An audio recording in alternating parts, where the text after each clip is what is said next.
AMG Listeners, perayaan Hari Kemerdekaan ke-246 Amerika Serikat pada Senin 4 Juli 2022 kemarin ini dinodai dengan insiden penembakan di tengah pawai di pinggir kota Chicago.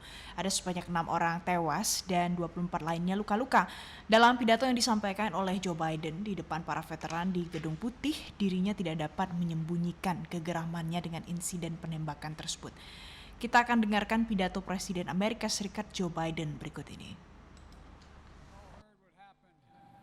You all heard what happened today, but each day we're reminded there's nothing guaranteed about our democracy, nothing guaranteed about our way of life. We have to fight for it, defend it, and earn it by voting. To refine, evolve, and extend the calling of America to move forward boldly and unafraid. And this day reminds us of what brought us together long ago. What binds us still, and at our best, what we strive for. It's we the people, not a hollow phrase in America, we the people, doing all we can to ensure that the idea of America, the cause of freedom and justice and equality, does more than survive the divisions of our time, but that it shines like the sun to light up the future of our world. Nah, MG Listeners, meskipun demikian, ini perayaan Hari Kemerdekaan Amerika Serikat terus berlanjut di banyak kota, termasuk salah satunya adalah di jantung ibu kota, Washington DC. Nah, untuk membahasnya lebih lanjut, kini sudah bergabung bersama kita. Kita akan langsung bincang-bincang dengan Eva Mazria Eva di Washington DC. Selamat pagi waktu Jakarta, Mbak Eva, salam sehat, apa kabar? Ya, selamat malam Valencia. Sehat ya, ini maaf nih berisik nih. It's okay. Jadi selamat malam waktu Amerika ya Mbak ya. Mbak Eva, bagaimana sekarang perayaan situasinya di sana, seperti apa di Hari Kemerdekaan ini Mbak? Ya, sebetulnya secara umum ya, secara in general itu perayaannya berlangsung meriah di setiap sudut kota. Di New York nih baru saja tadi kita lihat laporan dari teman-teman yang ada di sana, koresponden kita, ribuan orang ya berkumpul di sekitaran Times Square sampai ke dekat-dekat pelabuhan untuk melihat pesta kembang api. Begitu juga yang ada di jantung ibu kota Amerika di tengah-tengah kota di antara Monas. Kita juga punya di sini Monumen Nasional yang dekat dengan Gedung Putih dan Kongres, itu juga ramai dipadati orang. Bahkan jalan-jalan di DC itu ya sudah ditutup sejak dari Senin dini hari, dan warga tuh kebanyakan kalau datang ke sana hanya bisa naik kendaraan umum karena nggak bisa lagi mobil yang masuk. Aparat keamanan berjaga-jaga, dan saya pikir ada alasannya juga karena terbukti tadi ya di salah satu sudut kota di Chicago ada insiden penembakan. Tapi secara umum berlangsung meriah. Cuma saja karena ada insiden seperti tadi itu, dan insiden tadi itu berlangsung sekitar jam 10:14 pagi, tepat ketika kota-kota lain juga sedang melangsungkan pawai nih. Kalau saya bisa cerita sedikit nih Valencia untuk para pendengar kita di MC Radio ya. Di Amerika itu kalau hari kemerdekaan mirip-mirip dengan kita hari kemerdekaan di Indonesia. Harinya kan hari libur begitu ya. Jadi orang biasanya datang ke taman sejak pagi bawa stiker, bawa panggangan untuk bakar barbeque. Kalau yang kota orang Asia, kita bawa sate lah dari rumah, kita nyate di sini di tengah lapangan tuh nggak bakal ditangkap polisi khusus hari ini gitu. Dan kita nonton konser, lihat pawai, parade, lalu malamnya pesta kembang api seperti ini. Tapi karena tadi ada insiden penembakan, banyak orang akhirnya menyurutkan langkah. Saya salah satu di antaranya nih. Saya dari pagi udah bikin martabak, bikin macam-macam, merujak dari rumah mau dibawa nih batal. Dan tetangga-tetangga saya yang orang Korea juga gitu, nggak jadi deh, ngeri. Takut kalau ada apa-apa, kita nggak bisa kabur gitu. Jadi walhasil kita merayakannya di rumah aja. Rame-rame juga tetap pasang kembang api dan petasan, tapi di rumah aja.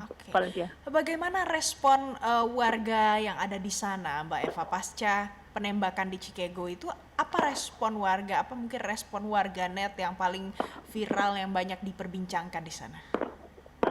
Ya, mereka kecewanya itu kenapa hari ini, Hari Kemerdekaan itu dinodai lagi-lagi oleh insiden penembakan ya.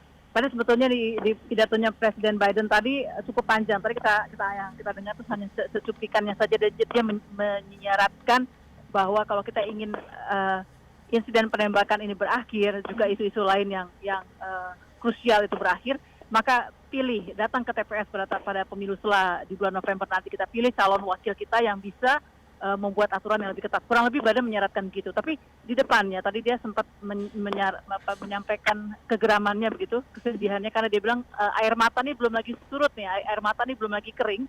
dengan insiden penembakan di Uvalde, Texas. Ini udah kejadian lagi insiden penembakan berikutnya. Dan itu yang dirasakan warga di pinggiran Chicago tadi. Jadi mereka lagi nonton pawai, Anda bayangkan kayak kita nonton parade 17-an di depan MH Tamrin misalnya ya, di bundaran HI gitu. Orang semua langsung lari lintang pungkang karena si penembak ini bukan berada di tengah-tengah massa, tapi di atas gedung Valencia.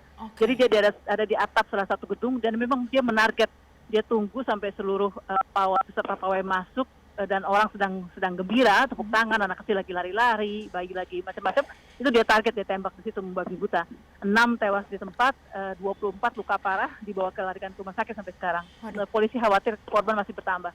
Jadi warga tuh marah, kenapa ini masih terus terjadi bahkan di hari yang dianggap sebagai hari yang disakralkan ya, hari kemerdekaan Amerika, yang semua orang tuh harusnya bisa sukacita, nggak pakai acara untuk menyakiti orang lain begitu, Valencia. Mbak Eva, mulai dari setelah kejadian ini, apakah ada penambahan pasukan pengamanan yang dikerahkan di sana ataupun di beberapa titik krusial? Apakah tidak ada informasi sebelumnya yang mungkin didapatkan dari pihak kepolisian soal aksi-aksi sejenis seperti ini?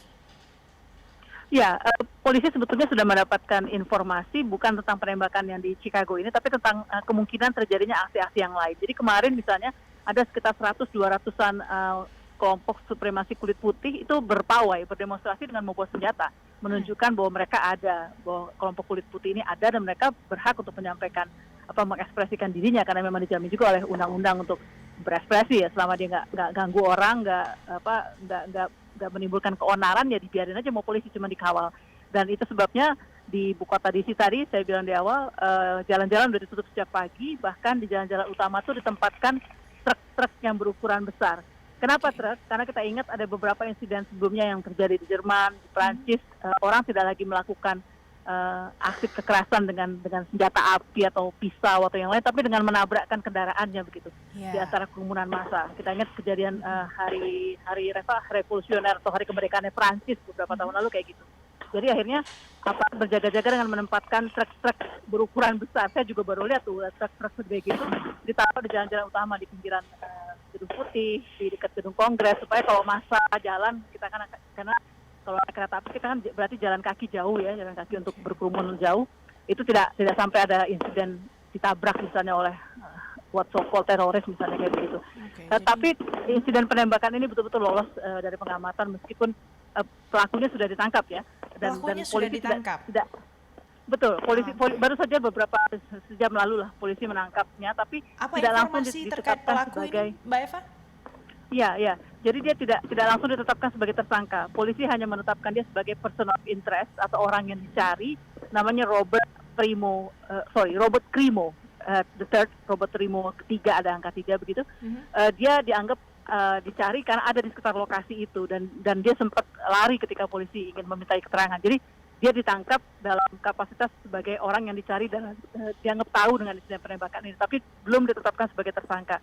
Tapi dari dia lah nanti kita bisa belajar apakah dia satu orang yang melakukan insiden ini atau banyak orang dan kenapa begitu ya. Lepas dari itu polisi sama sekali memang tidak bisa dapat informasi untuk tahu kejadian lebih awal kira-kira siapa yang akan melakukan tindakan gila seperti menembaki orang-orang ini. Valencia. Baik. Mudah-mudahan nanti tidak ada lagi insiden-insiden ataupun fenomena-fenomena yang membuat masyarakat jadi risih ya, apalagi pasca perayaan Independence Day, 4th of July di Amerika Serikat. Betul, karena banyak sekali sebetulnya persoalan yang menyelimuti Amerika, jadi jangan ditambah-tambah lagi deh, udah cukup. Udah cukup ya, banyak persoalan yang memang harus sebenarnya diselesaikan, jangan ditambah-tambah gitu ya. Baik, betul. Terima kasih Eva Mazri Eva langsung dari Washington DC untuk laporan dan informasi terkini dari Anda.